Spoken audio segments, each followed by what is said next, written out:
kuvuga ukuntu akunda abantu bitwa ba mama mboga n'abandi basore badafite amikoro baba mu bibazo byo muri Kenya, abereka ko ari we muntu bakwiriye. Abantu rero urumva bivuye muri siyasa zisanzwe z'abanyapolitike zigiye mu bijyanye n'ubukungu, yemeje abantu ibintu, ahageze biramunanira. Bimunaniza iki? Bimunaniza ko abo bantu, abo bandi barayira n'abandi ndetse n'abanyamerika kumusa bamwiyegereza cyane ngo bamugire umuntu wabo cyane, nabyo bibimubera ikindi kibazo. Icyo kiba impamvu ya kabiri. Impamvu ya gatatu iba ikibazo cy'amadeni Kenya ifite kuva ataraza no ku butegetsi na mbere yaho hose. Amadeni ateye ubwoba, amadeni menshi cyane arimo ay'ibihugu bikomeye nk'Ubushinwa n'ahandi, kugira ngo ni nacyo gihugu Ubushinwa gifite amadeni menshi, Kenya ifite amadeni menshi n'ibindi. Ibibazo byo muri Kenya bikakubitiramo nanone no kutumvikana. Harimo amoko atanu akomeye muri Kenya kurusha ayandi manini. Abambere bakaba Bakikuyu, ari nabo batuye biriya bice bya Nairobi, ahitwa Kiambu, hakabaho ahitwa Murang'a, hakabaho ahitwa Nyeri. Noneho ugasanga ibyo byose no kuzamuka bakagenda baragera ntaho batagera. Ariko ugasanga nanone ari izo za Nyandarua, za Nyahururu, n'abantu nyine babakire cyane bafite n'ubutaka bwiza, bakagira icyo kibazo. Nanone rero cy'abandi bwoko bwa gatatu bukomeye ibyo bajya ari wa gatatu ni Abakamba. Abakamba rero abo nabo bagiye bafite abantu babo bakoze siyasa zikomeye. Nko muri Kenya nyine urumva bamaze kugira abaperezida batatu, kuva kuri Kenyatta, Mzee Jomo Kenyatta, witwa Mwai Kibaki, urumva na Uhuru Kenyatta, bamaze kuba batatu. Na Arap Moi. Oya, uravuga Bakikuyu. Wa mwana ndakubwira ibyo by'Abakikuyu. Abakikuyu bamaze gutegeka igihugu cya Kenya ni Jomo Kenyatta na Mwai Kibaki na Uhuru. Arap Moi ni wo mu bwoko bw'Abakalenjin, nabo bagiramo uduce tugiye dutandukanye ariko bagahurira ku Bukalenjin. Noneho ubwo uwa mbere rero w'Umukalenjin ni uwo nguwo witwa Toroitich Arap Moi, Daniel Toroitich Arap Moi. Uwa kabiri ni uyu Ruto, nibo bakabiri. Nta bundi bwoko burategeka muri Kenya bakwigenga. Ariko icyo nkubwira si icyo nkubwira, ndakwereka ayo moko ko ubwo uyuvanyemo Abakikuyu, ukavanamo Abajaruwo, ushyiramo Abakamba, hazamo abitwa Baruya. Abakamba nabo ubu ngubu bafitemo abantu babo bakomeye, barimo uwitwa Kalonzo Musyoka. Noneho hakabamo abo bakane cyangwa ubwoko bundi bukomeye nabo twita nyine Abaruya. Harimo abangaba ba Musalia Mudavadi n'abandi, na mbere barimo n'abitwa ba Maiti n'abandi. Habanje kuba n'abitwaga ba Martin Shikuku. Ibyo ndabikubwira kuko ndabizi, narahabaye, narahakoze, ndazizi rero siyasa zo muri Kenya. Hakazamo rero nabo Abakalenjin. Abakalenjin rero aribo bamoyi, bakaba abo bantu bose nabo bakaba batuye ahantu heza muri Rift Valley, bafite n'imitungo kuko ibintu byabo iyo habaye amatora buri gihe haba ibintu bimeze nk'akavuyo. Impamvu rero z'ibi ngibi, abo basore bitwa Generation Z, hazamo n'ikindi kibazo cyo kuvuga ngo aba ni abantu b'abasore b'urubyiruko, ariko si bo bakora ibyo bintu. Inyuma yabo hari ibyo byose nakubwiye, birimo za siyasa zisanzwe za politiki, zirimo ibyo bintu by'abanyamahanga babyinjiramo muri Kenya, birimo ibyo bintu byo kutumva kimwe. Ni benshi ndabikubwira, yigenza make. Ejya mbanze mbikosobanurira ubyumve, n'abandi babikurikira babyumve, kuko buri mwe mubifatira hejuru bigahora biratera ikibazo kandi ari ibintu byumvikana. Ni ukuvuga ngo Ruto yahuye n'ibyo bibazo byose nakubwiye.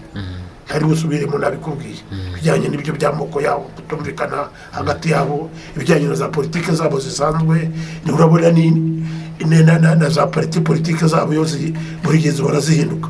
Kuva kanu yavaho yagiye bavuga orange, bavuga ngo Kenya kwanza, ibintu ibyo bigenda bihinduka bitewe n'uko batumvikana. Kandi kutumvikana hakazaho abantu b'ibikonyozi barimo witwa Mudavadi, barimo witwa Kalonzo Musyoka, barimo witwa Raila Odinga, barimo Ruto, barimo ba Kenya n'ibindi nyine bagiye bashingiye kuri ibyo bintu byabo. Bakagenda rero bakora ibyo bita kwishyira hamwe, za alliance nizo zikora ibyo byabo. N'ubyumva gutyo ikibazo cyo muri Kenya uracyumva, nta nubwo uzongera kwirirwa gitaho umwanya. Ikibazo rero gikomera ejo bundi cyane kubera ko abantu bamwe batangiye bari mu ibyo byose bitarayahura n'ibyo ahura nabyo. Rumwe n'abanyamahanga kubwiraga nyine b'Abanyamerika barimo abashinwa, abantu bafite amadeni, ariko n'abandi bantu niko siyasa z'Abanyafurika zikora. Iyi siyasa z'Abanyafurika niba ushaka kubyumva neza, ujye umenya ko nta gihugu na kimwe cyo muri Afurika, kubera amateka y'ubukoloni n'ibiki, abazungu baba bashaka guhora ko babijyamo. Umunyafurika utavugirwamo ntabwo byoroshye. Nujya muri West Africa urasanga ibintu by'Abafaransa, nujya ahandi urasanga ibintu ni uko bimeze. Bagiye babona perezida uje asa n'ushaka kubarwanya, nawe bakamurwanya cyane bagashirwa n'uko bamurangije. Ibyo n'ubyumva gutyo, n'abagukurikiye bakabyumva gutyo, uzaba wize isomo rikomeye, uzaba umenya uko ibintu byifashe, uzajya umenya no kuzajya ubisesengura. Kuko ntabwo ubwo jewe ntabwo nishongoye, ariko nta wundi muntu cyangwa nta kindi kintu kirenze cyo kiri inyuma ya biriya. Ibi byo kuvuga ngo ni budget cyangwa se ngo ni biriya by'amafaranga na budget, biriya byajemo nabyo kubera ko ubuzima bwarazamutse. Ntabwo ari muri Kenya gusa, mu Uganda nuko, mu Tanzania nuko, mu Rwanda nuko, mu Burundi nuko. Anose ibintu bizamutse bishaka ngo murebe ukuntu abantu bafatanya, leta iriho igerageze kugabanya ibibazo by'abaturage. Iyo itabigabanyije rero birumvikana ko abantu inzara n'inzaragiza ko Abanyarwanda bavuga. Iyo kuzagije rero urumva ntabwo byagenda. Abasore ariko ikintu abantu bagomba kumva neza bagasobanukirwa batagiye mu marangamutima, nuko bari abasore bigaragambya ntabwo ari bo babakene bari mu bari, ariko nuko gusa nyine ibintu bigeze mu basore nacyo kizamo abantu bagomba kumva neza. Abasore nkamwe ntabwo mwavuye mu ijuru, natwe twese twabaye abasore, ntabwo muri babimanuka. Iyo abasore bagire ariko mwibaza ngo muri abasore, uri umusore se gera ngo nabaye we urajya hehe se uzakugura umusore? Ntabwo rero gusawe kubera nyine abasore nyine amashagaga y'abasore iyo bahuriye hamwe, ariko nta nubwo ari abasore gusa. Iyo ufashe abasirikari bagakomera bose n'abasaza, nubwo ubona ari abasaza, buryo ugiyemo ukabashyiramo umwuka ukabigira gutyo baragenda. Gusa iyo abantu batangiye gukura bareba uko ubuzima bumeze n'imbaraga zimeze, bakagenza make bakajya mu kumvikana. Ari byo Ruto ari waragerageza kurabwe ati murashaka iki? Bati turashaka ukura akabikuraho, turashaka iyo izamura imisoro ituma ibintu bihenda, tukabura icyo turya, abantu barashize twaragowe, akabikuraho. Ngo ndihuta kugira ngo ubanze ubyumve utekereze n'ikindi cya kabiri. Bakamubwira ati noneho twebwe turashaka ko wigura. Ati ntabwo nigura, ahubwo abaminisitiri bagenda birukana kubera ko niyo kabineti akabakuraho. Ati ibingibi n'ibi bakabigabanya, ariko ati munaze tuganire. Bati ntabwo dushaka ko tuganira, biriya ntabwo ari abasore ubwabo babyibwiriza. Yego birimo ibyo byose nakubwira ruguru, ariko birimo n'imitwe y'abantu nyine, bikabamo n'inzara n'ibindi nk'ibyo ngibyo. Numara kumva ibyo ngibyo uko byifashe, uraba umaze kumenya aho werekeza, ureba ikibazo, ureba n'igisubizo, niba rutari buhagume cyangwa atari buhagume. Ntabwo nakubwira ngo arahaguma cyangwa arahaguma, kuko aragerageza kurwana nabyo. Nta muntu ntabwo ashaka kwegura, ahubwo arashaka kuvuga ati aba bantu ibintu birakomeye. Yahuye n'ibindi bibaho byinshi cyane, kuko hari n'ibyo bagenzi bamuteza. Ibyo byose nakubwira nukuvuga ngo atari ko buriya Uhuru arandega ibi n'ibi, Gachagua ari we umwungirije, arandega ibi ngibi, kudaha amafaranga amamagi n'ibintu nk'ibyo ngibyo. ni ibintu rero bikwiriye kugendamo witonda. Rutarabizi ko bitoroshye kandi ntashaka kuvaho, ntashaka kwegura, ariko niyo yakwegura ntabwo biriya bibazo byahita bikemuka, kuko urumva bishingiye ku bintu byinshi cyane. ni ibyo ngibyo nagira ubwira. Nsoza rero niba ushaka kumenya niba ari bubirokoke cyangwa ari bukomeza ategeka, icyo ntacyo nagusubiza. Biraterwa n'ukuntu ari bubyifatemo, biraterwa n'ukuntu bizira ntuzo nk'ubu byari byatangiye kugabanuka. Uko batangiye umurego bakiragamo n'imbaga bakiragamo ntabwo ariko zimeze, kuko aragenda n'abategera amaboko ababwira ati nimuze tuganire turebe, ariko hari abandi nyine n'ibyo bindi byose nakubwiye bigenda bisubiza inyuma. Uko iriya financial bill yanze kuyisinya ashaka kureba ko rwa rubyiruko rwacubya ibiranga ibi by'ubusa, aganira n'abo kuri Twitter baramutuka bamutesha icyubahiro, hadaciye kabiri kabineti arakubita hasi arayisesa yose, nanone biranga bibi by'ubusa. Buriya rwa rubyiruko icyo rushaka si uko yakwegura akavaho. Icyo urubyiruko usubiza icyo kibazo cyawe cya kabiri, icyo urubyiruko rushaka, icyo genzi bashaka n'ibyo ngibyo nuko yegura. Ariko nakubwiye impamvu nyinshi ziriho kuvuga iyo financial bill. Iyo ntabwo ari iyo byararangiye, iyaba cyari cyo kibazo bibana ngo kiba cyarakemutse. Ntabwo rero cyakemutse ko nayaranirinda akora n'ibindi n'ibyo gukora kabineti, kuko bavugaga bataba abantu n'abakire cyane. Hari basohoye n'inyandiko zerekana ngo kanaka abita amamiliyoni ngari gutya, kanaka afite amamiliyoni ngari gutya, kanaka afite. Mujye munabikurikirana ariko abanyamakuru, kuko abanyamakuru rimwe na rimwe hari uko gufatira ibintu hejuru.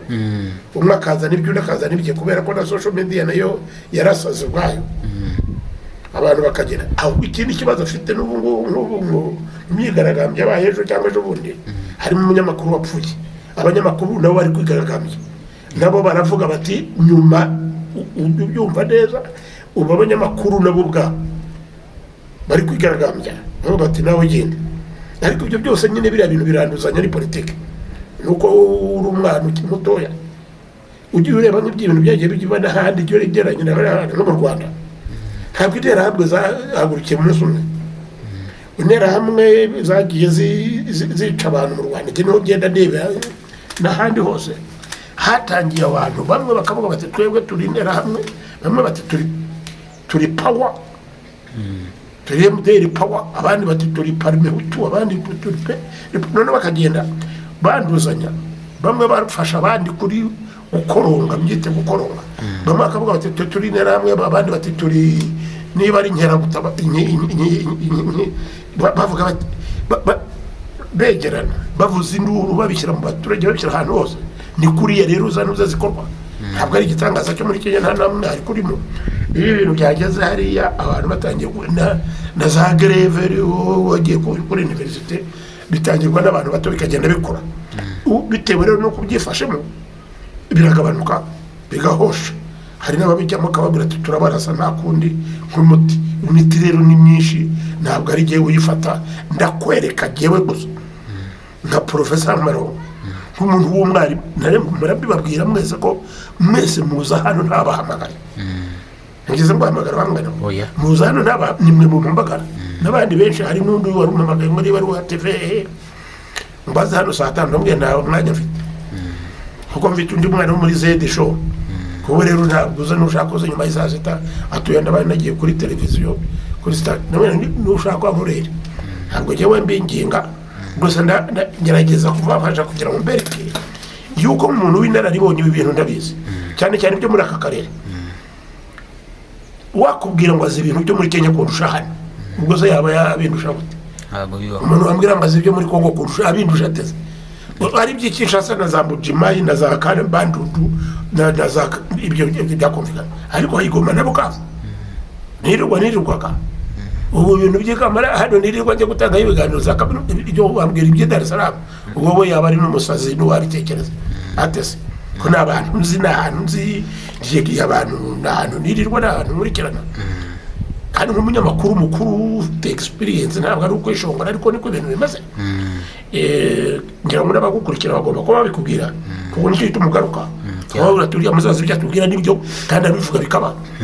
n'ibyo wari uvuze by'amatora nubwo wari uvuze uti tube tubereketse kubijyamo tuze wenda kubigeraho tuvuze mu by'Kenya ntabikubwira none se sibyirirwamo ibyo nirirwamo nirirwa abamamaza abagira kuti babo banyarwanda nakubwira n'abangaba ndabazi ubu ntazi sinzinyira n'ibyo rero nakubwiraga bira bya financial bill n'ibindi nk'ibyo rwari gutwaza gusa ubu ikigomba gukurikiraho no kuvuga ngo Ruto amenye uko byifatamo agira abantu bamufasha ariko binkora mutima ikigaragara gusa aho ngaho rwose n'abantu benshi bagomba kureba neza ese Ruto nanjye sinakigusubiza Ruto afite abantu binkora mutima koko bitari bya siyasa avuga ati aba bantu koko bakunda igihugu nkangereka koko tugiye tureba ibyo aba basore n'abandi rubanda rwose bavuga noneho tugishakira umuti abo bantu rero simbizi kuko abanyapolitike bazwi muri Kenya nabo ngabo nakubwiye n'abandi benshi ariko ubu ngubu abantu bafite imbaraga muri Kenya mu rwego rwa politike ntabwo ari nk'aho mu Rwanda hano mu Rwanda umuntu wakubwira ngo abanyapolitike bakomeye ni bande wese wavuga ndikisubize Habineza se kada Habineza ujya kwiyamamaza akabona 0 n'ibice bingana Mpayimana se ugenda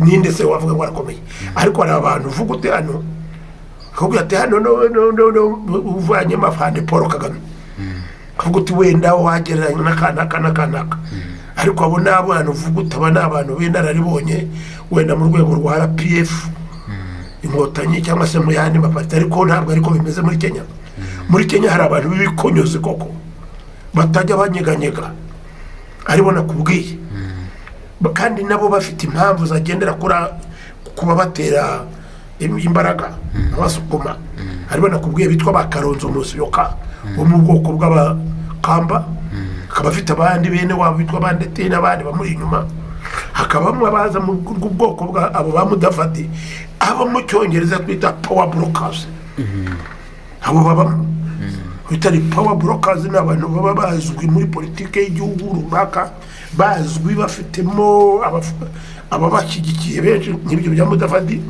uwo mudafati ni umuntu ugendera ku ntoza ze nakubwiye abantu bari baharabitwaga bamurira kera ko narahabaye ndabazi n'abanyamakuru mu Rwanda kimwe bambe muri Kenya kimwe no mu Rwanda n'ahandi hose barakubwira ati umunyamakuru runaka hafitemo ukuntu abanyamakuru bamwubaha hafitemo ibitangazamakuru bye bikomeye n'izitwa za Citizen muri Kenya ntabwo abantu ba Citizen abanyamakuru bakomeye no mu Rwanda ntabwo ari mu Rwanda ushaka umuntu umunyamakuru koko bavuga ngo yari bugere ku bantu benshi wavuga ndetse kindese Maronga se yakada Thomas Ndahiro yakada Ingabire se Imakire yakada Barorese nindeze kuko ubuzangana indese Barorese Aridose se Henese Sikofi yase ejobundi nawe ndeba president mubwira ati asaba ikibazo kize urutoki hejuru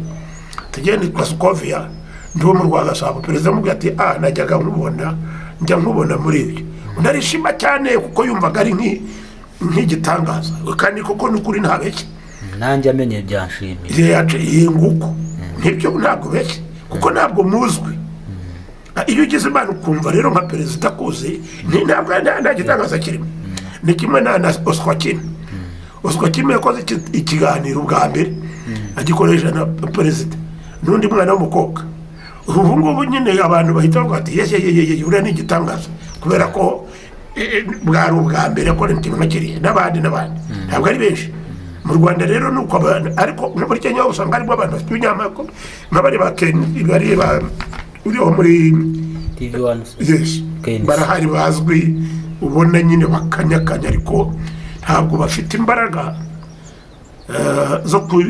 zo kugira impact cyangwa kwifuriza abandi nta n'amafaranga bafite yego ugeranyije nawe we bagwakaze ejo bundi ahubwo ngo cicika bikabirarangiye utiruza kureba amarongo nanjye nuko nanjye gukura ntabwo ati professor biteze yewe namubwira ndakuyamo uzi ntabwo yantinyuka ntabwo apfa kuza ntabwo ari ukwishongora ariko niko ibintu bimeze harimo abantu rero harimo muri Kenya harimo nk'izana kuvuga za City Radio za Citizen radio TV n'izindi harimo abantu b'abanyamakuru bakoze muri za VOA, bakoze muri za BBC, bakoze muri cyo kinini cyane bazwi, bafite amafaranga kugira ngo upfa kwiteza abanyamakuru muri Kenya. Abanyamakuru batagushyigikiye nabo bafite ibibazo bikomeye. Nicyo kibazo ruto ubafite ubu none hamvuga. Mbere ejo bundi yarwanaga n'abaganga nabo bagize imyigaragambyo ikomeye cyane, ariko akabahosha akababwira ati mugerageze turebe uko twakorana gutyo. Bo barumvikana n'abantu bakuru, ntabwo n'abari b'insoresore binjira muri parliament bakajya kurusenya ibintu nk'ibyo no gupia. Ntabwo abadogiteri bakora greve muri barangiza bajye gusahura, ntabwo bishoboka. Barababwira bati rero bamwe burya ni nako mukora abasore muri rusange. Harimo abaza kuko baje nta mutima mubi bafite, bashaka gukora za revendication zabo, kwerekana uko ibibazo bihari bimeze no kugira ngo bikemure. Ariko hari n'abandi b'imbobo, abandi b'inyankaragata, niko kera twavugaga, abandi b'abandi baza bashaka yirukanka ajya gufata ibintu mu maduka y'abandi. N'ubu bababwira ati mwitonde, yego mukore za demonstration zanyu n'abapolisi bakavuga ati ntabwo turi mu barasena n'ibyo tugira, ariko namwe mugerageze no kujya gupima no kujya gusahura no kugira amaduka. Bakavuga ati bene mukorera hana, nicyo kibazo kiri muri Kenya. Kizakemukeka gute? Nongere jye numva rwose cyo Rwanda kivaho nuko giteye, kumenya uko kizarangira nta n'umubizi. Professor, harimo abantu bamwe na bamwe basesenguzi bavuga yuko ngo kuba William Ruto yaragiye muri Amerika akakirwa nk'umwami, bakamuhungiza bakamusasira ahantu heza cyane, bishobora kuba byararakaje bari abantu bo mu Bushinwa n'Abarusiya kuko abafitiye amadini menshi. Nawe ubibona uti ibyo bintu? Ntabikubwiye, abo bantu b'abasesenguzi nta kundi gusesengura kundi kurenza uko nakubwiye. Niko abantu babibona, kandi harimo ukuri ariko si cyo kibazo. Sicyo kibazo cyonyine kiri muri ibyo bibazo byose natukutangira nakubwiye. Kuja Abanyamerika muri imyaka ishize irenze nka hafi 20 nta wundi muntu bari bwakire kuriya, ariko bamufataga nabikubwiye. Ntabwo ari Abanyamerika. Abanyamerika, Abafaransa, abaki bose baba bashaka ahantu umuntu bakoresha. Abafaransa ugiye muri West Africa baragenda bakajya muri ziriya za CEDEAO, bakavuga bati twebwe turakoresha president wo muri Cote d'Ivoire. Ubu ngubu ugiye muri biriya bihugu byo muri West Africa, bariya bakoze coup d'etat, bariya bo muri Mali, uwo muri Burkina Faso, uwo muri Niger, baravuga bati CEDEAO tuyivuyemo ko mwebwe murakoreshwa nk'ibigarasha, murakoreshwa nk'ibintu abakozi ba imperialism agashaka buhake, murakoreshwa n'Abafaransa, kandi Abafaransa twe ntitubashaka ntibagende. Iyo bigeze gutyo rero nta Mufaransa ntabwo Abafaransa bashobora kuhita babireka. Nikimwe n'Abanyamerika, none se bari muri Burkina Faso no barabirukanye, birukanye Abafaransa n'Abanyamerika, ariko bakavuga ngo twebwe nacyo kibabaje mu Banyafrika. Baravuga ngo mwebwe ngo abangaba Abafaransa n'abakingi, ariko bakibagirwa ko nta muzungu witwa Nyirarume cyangwa Nyirasenge wabo bagira ngo turazana Abarusiya ngo kuko ntibigeze bakoloniza. Ntabwo bigeze bakoloniza icyo gihe, ariko barashaka gukoloniza. Niba batarakoloniza icyo gihe, ubu ngubu bariho barabakoloniza. Barazana bakazanamo abantu baba fighters b'indwanyi, bati mujyemo hano. Ubu bariho barakweza ahantu hose. Abarusiya uravuga bati turajya muri Central Africa, bavuga turajyana turajya muri Congo. Nta byo ngibyo, nta buzungu nyogosenge ugira. Abazungu nyine n'ibyo ngibyo baba barakolonije cyangwa batarakolonije, nta bene wanyu barimo.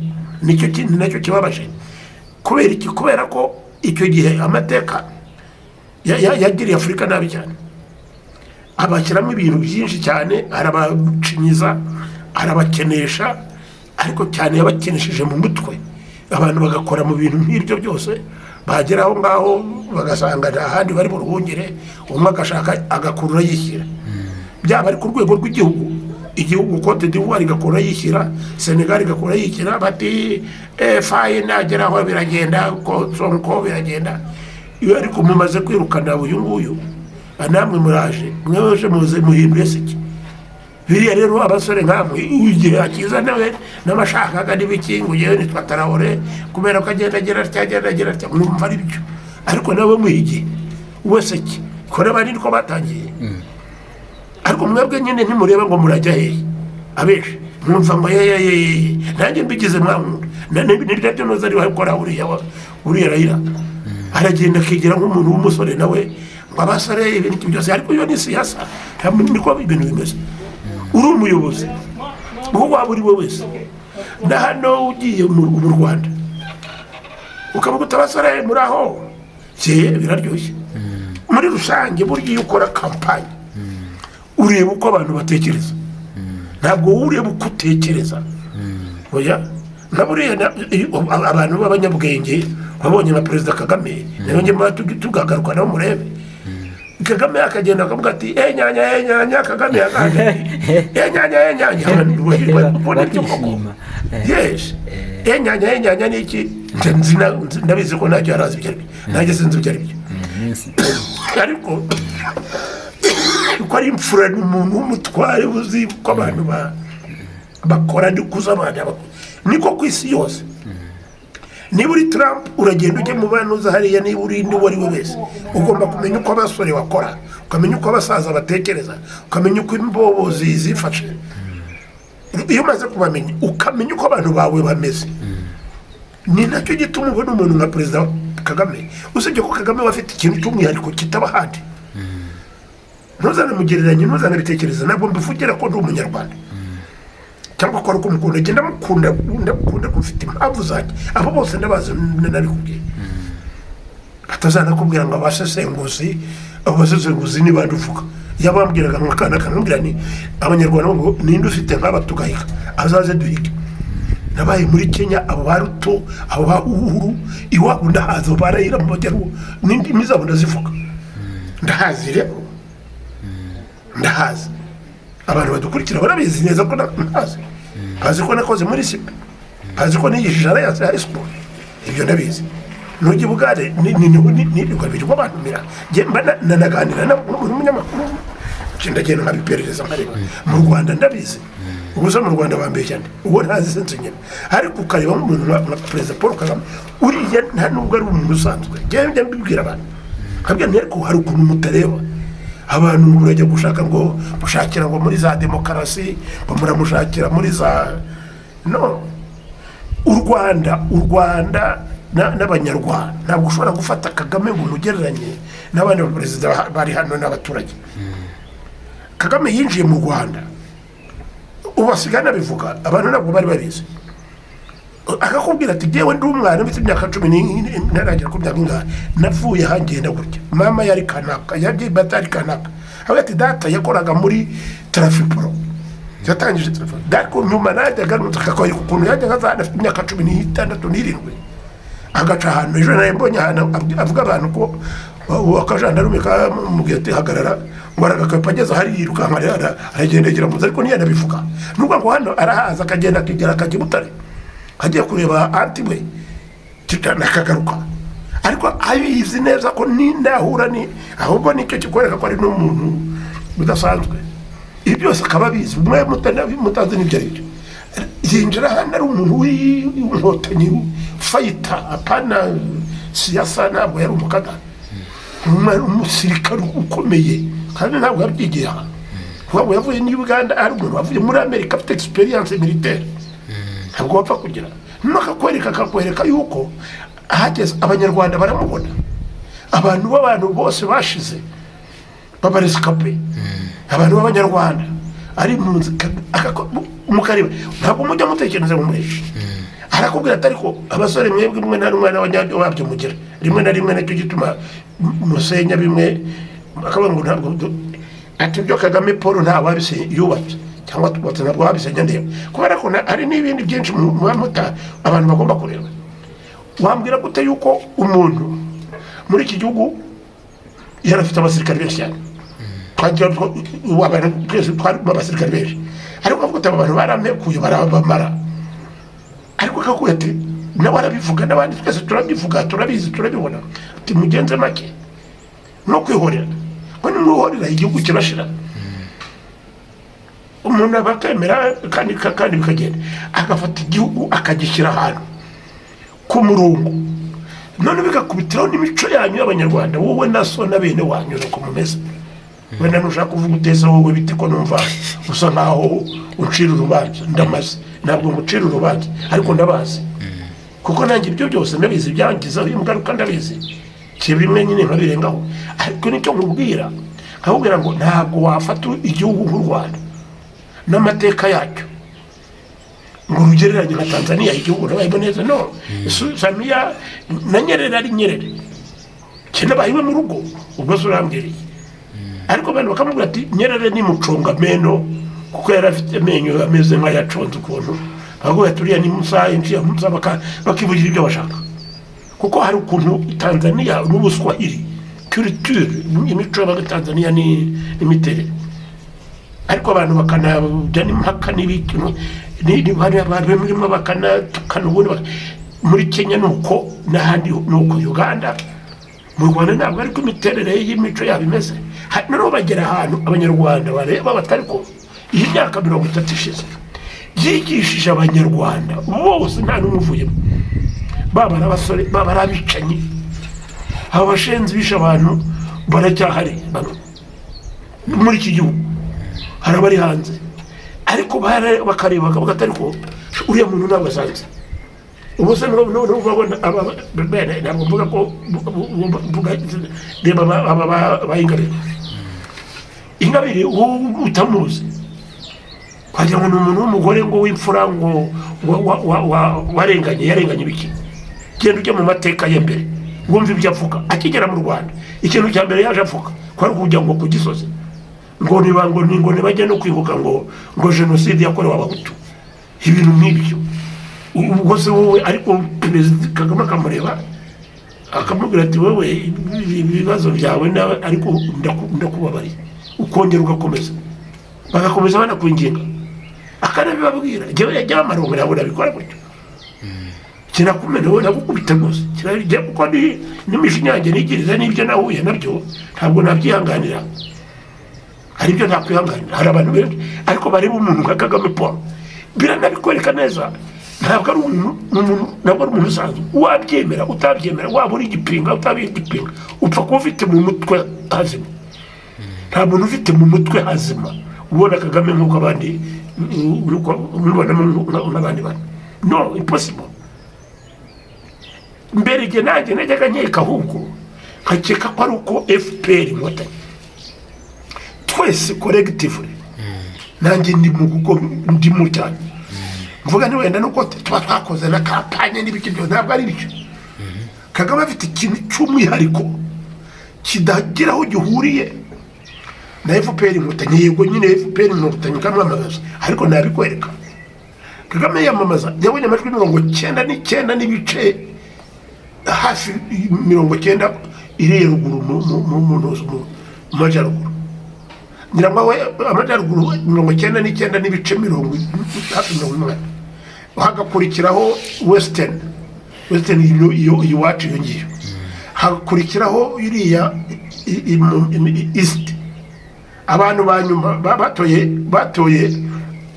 ku majwi make ni Kigali ariko nabona nabwo 9 n'ibice nyirango 18 none bakora mu yene bakabona nayo nga ariko urumva ko ni gitangaza ntabwo wabikora nta uri muntu wabona amajwi nkayo kabone niyo wavuga ngo ni ikinamico arabe bivuga ikinamico ariko ni iki wowe ikinamico nibo nyinamico ahubwo babona ibintu kumama urabona amabendera kandi hose harabashaka kumikoraho gusa ukamwa ni nyinamico ikinamico ni wowe mu mutwe wawe nyine yesu erega hari n'igihe mumbaza ibintu rimwe areba ariko mwebwe ibyo mumbaza mubibona umuntu uvuga ngo ni nyinamico umubajije ariko ikitari nyinamico ni iki mu buzima bwawe byaguzubiza iki ngo kubera ko abazungu bagize gutya ngo kubera ko ngo Kagame atwaye imyaka 20 mw'isi yose hari abantu batwaye isi hari abami mu bihugu bitandukanye muri aho ngaho twavugaga mu Bushinwa cyangwa ujya kureba abitwaga ba Stakhanov abitwa ba Stalin abitwa ba Lenin aho batabaniye ngo kubera ko ngo Kagame atwaye imyaka 20 ntashaka azatwara 100 ikibazo se ni iki ni ukubera ko abantu bamwe ngo kubera ko abanyamerika na za media n'abanyamerika zo kwavuga narayimukunze cyane aranabivuga akavuga atari ko hari n'ukuntu abantu badatekereza nibaza ariko abantu ubundi ni ukuvuga gusa ngo kubera ko bafite kuvuga gusa wowe ajya atsatsa cyane yivugira no mu Kiswahili ati maneno tu hadisi bati ibigambo gusa ibyo se ninde utabivuga pfa kuba ufite ururimi gusa hadisi timuve mu matwi very simple jewe nabikurikiranye kuva Nyamata nkagenda kugenda i Rusizi abantu n'ibintu ngo agambe yenyanya abantu bakajya bagira batya abantu bose mu gihugu abandi bagahirikana kugira ngo bamurebe gusa none se kuki utamubonamo ko ari umuntu udasanzwe yakwigira atya gusa ati muraho abantu bose bakakubaho cyane yatangira kuvuga ngo afite hari sinzi n'abantu bamwe na rimwe ukuntu bajya ikinambabaza nta bantu uvuga ngo ni abasesenguzi mwita abasesenguzi mwita n'abanyabwenge ariko ubwo bwenge bwabo ni buwe umuntu wese utabibona nta bwenge abagira nta musore ubwo hari n'uwambwira tubose ko wowe urabifite ndabifite nyine kuko genda avuga ibintu bigaragara wowe uravuga ibyo utekereza ariko genda avuga ibintu bigaragara genda ujye ku makamera hose ahantu hose waba uri muri Amerika waba uri muri Australia waba uri mu Buholandi aho waba uri hose ninde utarabona bibiriya bintu ninde ariko nyine nabura nyine abantu bibaza ngo igipinga ni iki ni umuntu nyine wumva bene ibintu bitanyuka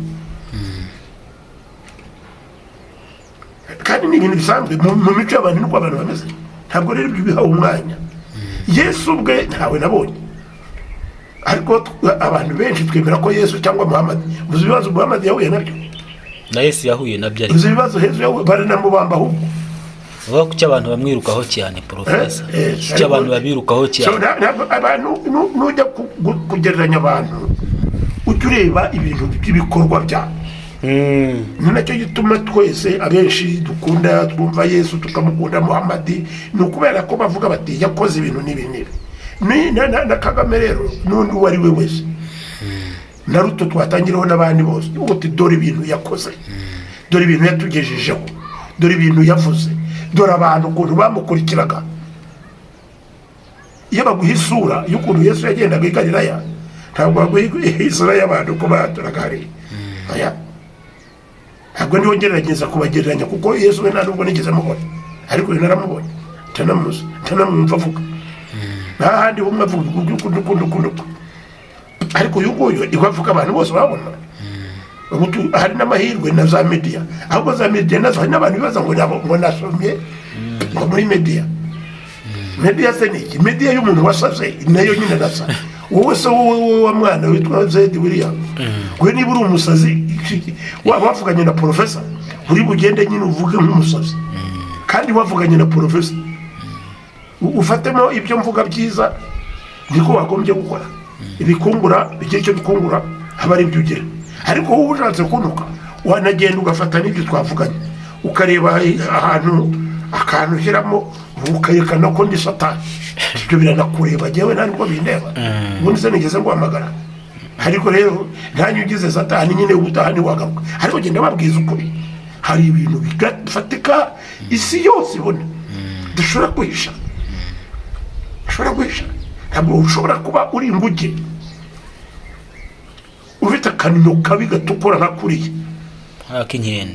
inkende cyangwa inguge wirirwa wirukanka ku giti uribagirwa ko ufite akanino kabi abaswahili bavuga ngo nyani haoni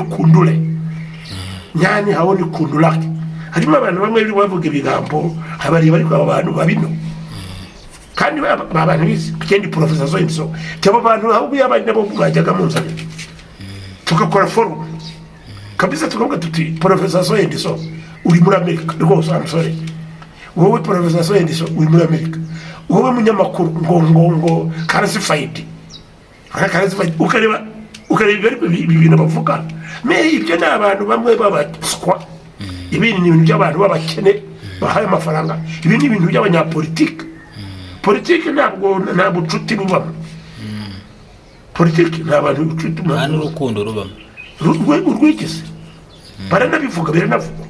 None rero abantu rero hari n'abantu ba inyanga birama ijambo se rije wurizanya inyanga birama. Hari abantu b'inyanga birama kandi abameze nkabo abameze nkanjye.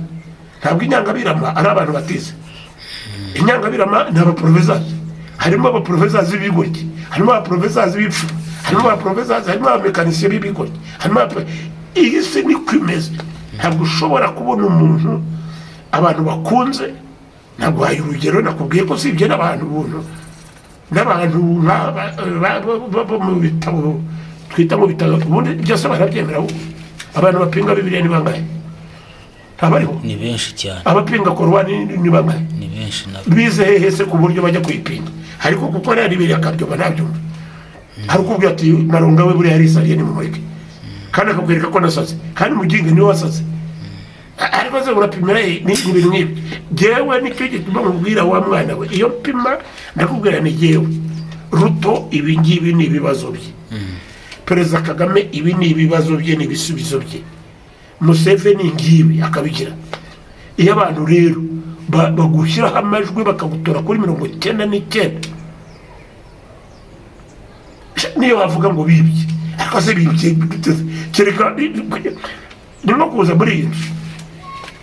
Umuntu ujya bimbaza nkubwira ariko uje muri iyi nzu mfite ibitabo hariya birenze 300. Birumvikana ko ukuyemo akatabo kamwe wakibye kuko ntabwo nahita mbibona. Ariko rero icyahubwo ni ikimenyetso cyiza kikubwira ko mfite kibitse ibitabo byinshi. So ibyo ni ibintu biba bigaragara. Abantu rero bajye bagerageza kuba, ariko rero nibashaka abarorere ubundi se ni yari ubundi se giye bikubwira gutyo nkabigusobanurira ko ndabigusobanurira, ariko ndabizi ko ntacyo nabikora.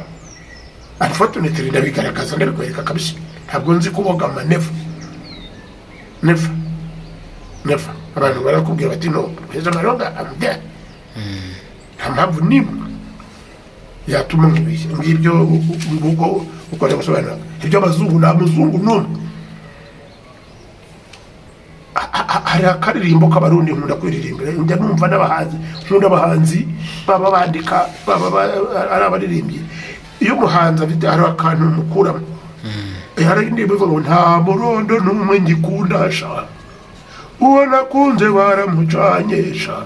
Ndabure nkavuga ati ariko iyo umuntu ageze avuga ati ariko nta murondo n'umwe ngikunda, hari ahantu nanjye ngera nkavuga ngo abo bantu kiba baranyobeye. Ariko reka no kugira ubwo no kugira aho ngaho, kuko ariko hari abantu rero bavuga ariko abo bantu kituma n'ibyo byose. Muri bari abakandida hari bavuze ati u Rwanda na ruzana mu mwana. Bari batanze kandidatire ariko ni benshi. Hanga kanaka bakakubwira ngo Perezida Kagame ngo hari abantu ngo babujije kwiyamamaza kandi bari gutsinda. Ariko ukibaza wowe ubwabyivuze gute? Mpita mbona kufite ikibazo. Ibyo bita amarangamutima ureke kubeshya ngo nakanaka ngo babujije indi. Nenaho ikintu kiba kibabaje, uwabanzanira bariya bakandida ndabazi, ari uwo ntazi umwe cyangwa babiri, ariko mbanda turaziranye cyane. Ari yari na depute yari nanamuhamagaye. Yabaye umudepite burya? Yabaye depite mu nteko ishinga amategeko. Mbanda cyane rwose twaranazangiraga. N'ubu nushaka n'amakara kukumva ngo jyewe ndi Rwigara ya Derine ni nyina ngo ndika bakakubwira ngo uriya ngo yari gutsinda amatora ngo kanaka. Ariko tubanza twumvikane neza, iyo uvuga ikintu nk'icyo uba ushingiye kuki? Jyewe nakubwira icyo nshingiyeho kabisa.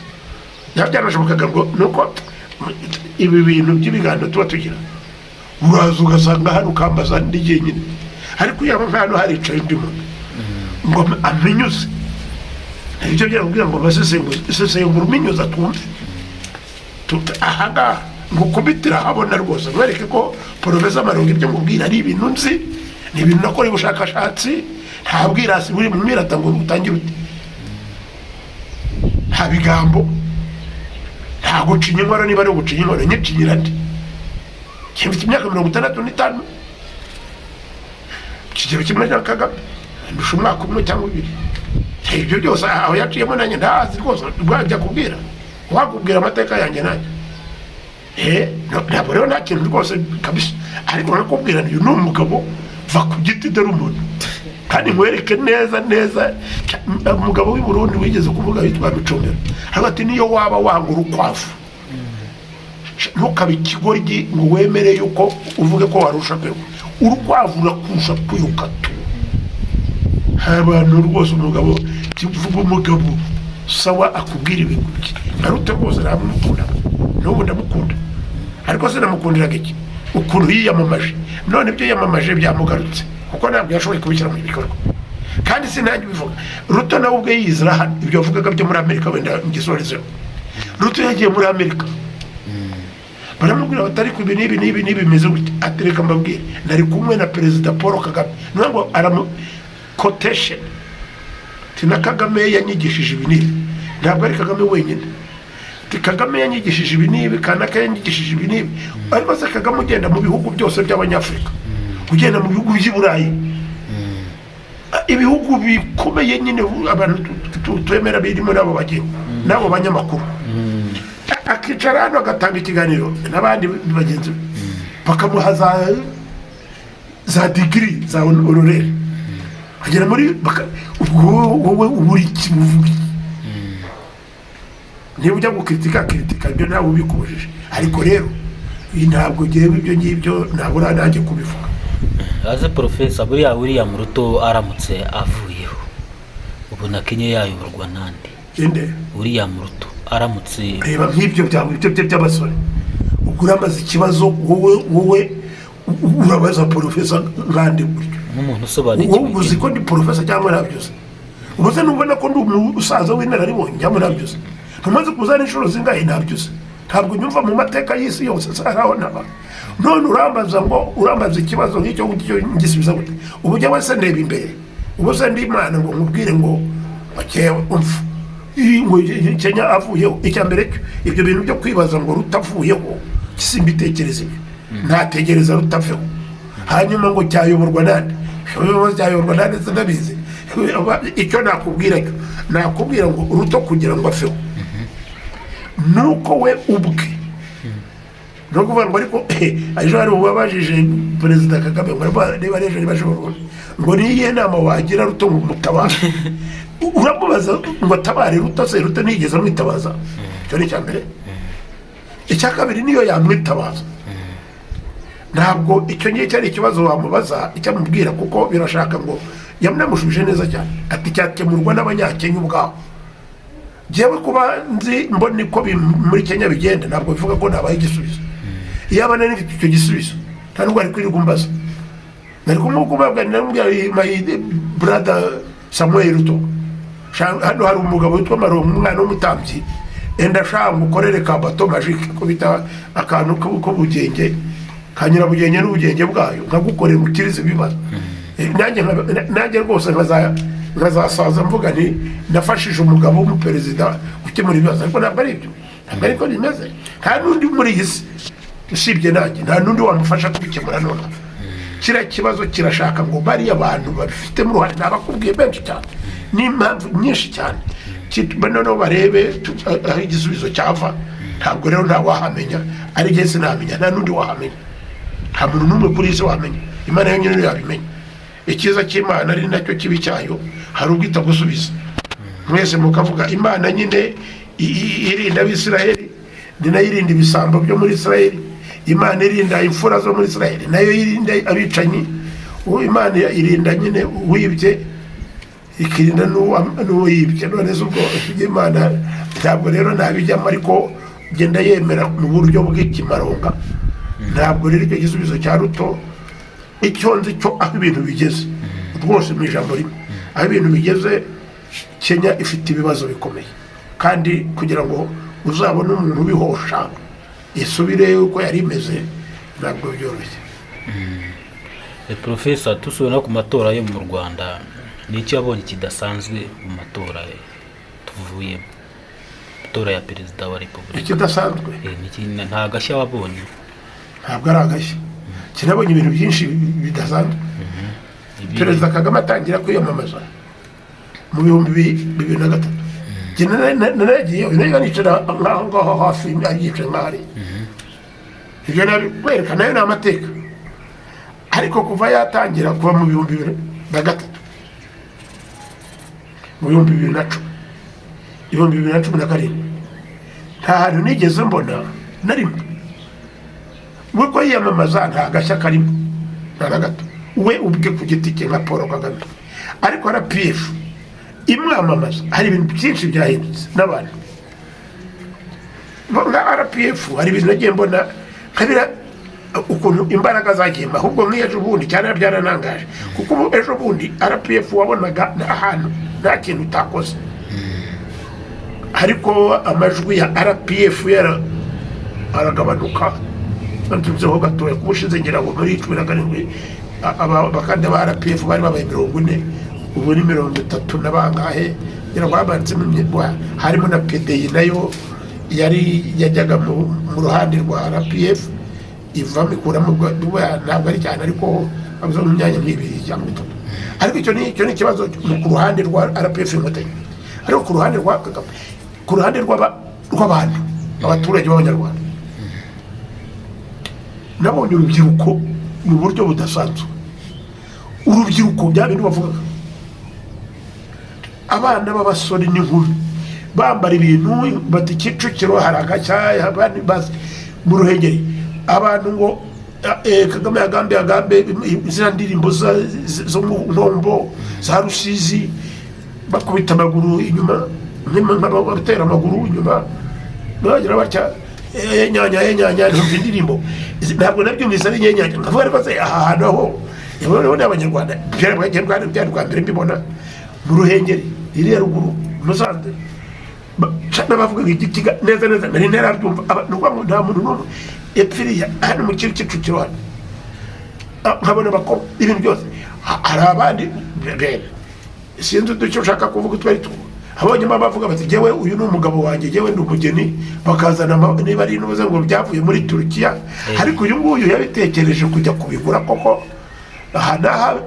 ari ukuza kwamamaza gusa n'udusaza tundi abakecuru abaki bose nta muntu n'umwe abana utwana tw'utubebe base babaza abana akabwira ati papa nanjye ndajya gutora ko nazi no gutora uratora na sati ndatora ati Paul Kagame inde Paul Kagame nabonye ibintu bidasanzwe nge rwose kuva amatora yatangira kurinda arangira nabonye ibintu byinshi bidasanzwe mbere ejo bundi mbere y'uko amatora arangira jewe nafashe gutya mbwirira umwana ndamubwira ni mwirirwe mva hano muri Kicukiro ndahava njya Nyamata ndeba ukuntu Nyamata hariya kuva kuri kariyeri ahantu batoreye ndavuga nti ntibishoboka kabisa nsanga ni igitangaza nta hantu rero nagendaga ntabwo najyaga ahantu henshi ko ngenda ndakuze ndashaje ntabwo ari kujya nirwaye njyana ahantu hose nta nubwo byashoboka nta nubwo mfite n'imbaraga nk'izi nubwo tungana ariko warakomeye ni sportif nta nubwo ari sportif gusa yaraza nyine bakamukanda cyangwa se kakikanda ntabwo imbaraga yashyira muri cyangwa se ubugeni ushinzwe ko ari no mu mubiri we ntabwo namwizera jewe agatuza kanje ntabwo kashoboka uze najya ndonga zuguruka igihugu ntabwo nabishobora kabisa absolutely not ntabwo nzi kwishongora n'ababishobora ni bakeya ariko binakwereka ahubwo ko ari umusore ko ari abavuga ngo ari kuriya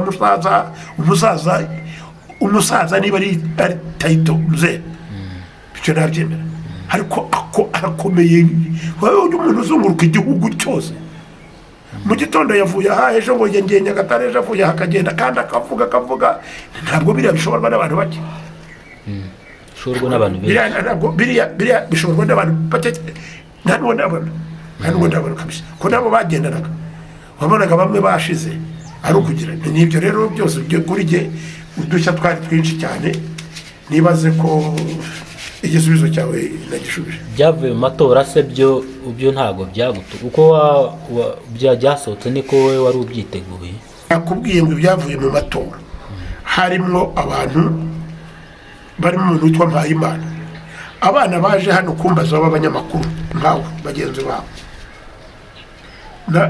nababwiye ko Mpayimana nta hantu narimo uzagenda ubaho bikurikira na rimwe ku ijana atashobora kuribona. Kuko nagendaga mbaza aribyo bita pronostic, hari n'ibyo twita opinion polls mu cyongereza, ukagenda ubaza abantu ukavuga uti mwebwe uko mubona ibintu, genda babaza, ntabwo mbi ari ibigambo, ntabwo ndi maneno tu, ntabwo ari hadithi. Jewe ndagira n'abantu abaperezida bose nkababwira ni uyu Mpayimana nari naramubonye n'ubushize, cyakora hari akantu kiyongereho kuri Mpayimana, babo none wari afite n'imodoka agenda agira cyane n'umugore bigenda neza, ntabwo ari nka mbere. Ni kimwe na mugenzi we inshuti yanjye Frank, nawe hari akantu kiyongereye nk'ariya bazanagamo n'imiziki nabo bakenye ikinamico za gitano n'ahandi, ukabona hari akantu kiyongereye. Ariko rero mu matora wabonye nta cyarenzaho cyane, ariko wabonaga hari utuntu twahindutse bagerageza kwiga kumenyera.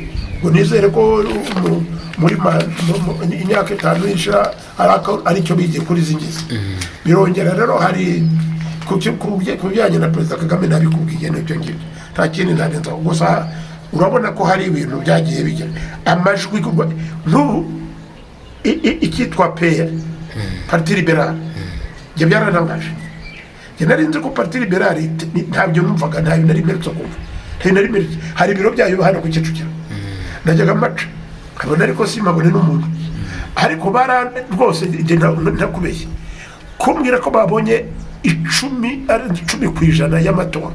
Ibyo byarantangaje, numva PSD yarantangaje nabyo, iranambabazaho gatoya. Ntabwo n'ubu PSD ntacyo bimbwiye cyane, ibyo ngibyo by'amashyaka cyane ntacyo bimbwiye, ariko nasanze PER yarakoze akazi kadasanzwe. Sinzi uko byagenze, ariko nagiye no kubaza nabyo ejo nibyo niriwe mbaza, ibyaba byaravuye ku cyabana bakambwira batiye kutereba abantu baba PER bacu batangiza za PER n'abandi Rwanda cyaka babyo, barimo bitwa ba Nyiramirimo, barimo bitwa ba Professor Nsengimana, uramuzi Nsengimana ugeze kuba Ministre wa Education n'abandi, batabo barahagurutse baza kudufasha kwamamaza. Kintu abantu babwira abapesi ndetse ko kimwasubiye hasi, bakambwira ati twebwe natwe abantu bacu bakomeye ntabwo bigeze baza mu byo kwamamaza, bakambwira n'amazina ntushaka kumbwira nyakubwira cyose ndabaza.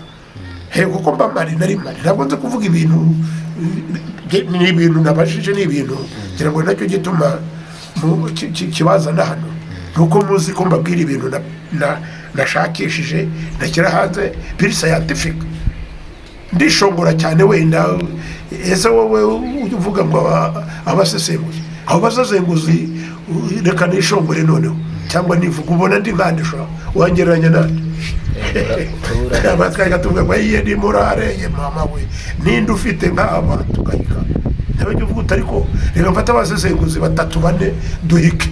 Ni nako abanyamerika buriya babigera n'abandi, ariko abanyamerika zimbafataho nk'urugero rwo guhiga. Oya, Trump arahiga, yagera ari abantu beza yakora amanyanga muri State House, ibintu ugasanga mu president ufite amanyanga menshi muri iki gihe ugezweho mu manyanga ni Donald Trump. Bamuburiye ibyaha birenze ibingana, birimo no gusambanya umukobwa no gutanga amafaranga no guhamagara ku imbobo muri State House. Undi nawe bakamubwira noneho umuzehe we Biden we noneho ngo naka COVID kamucakiye ibintu. Nta muntu jewe umbera ngo iyi ni model yo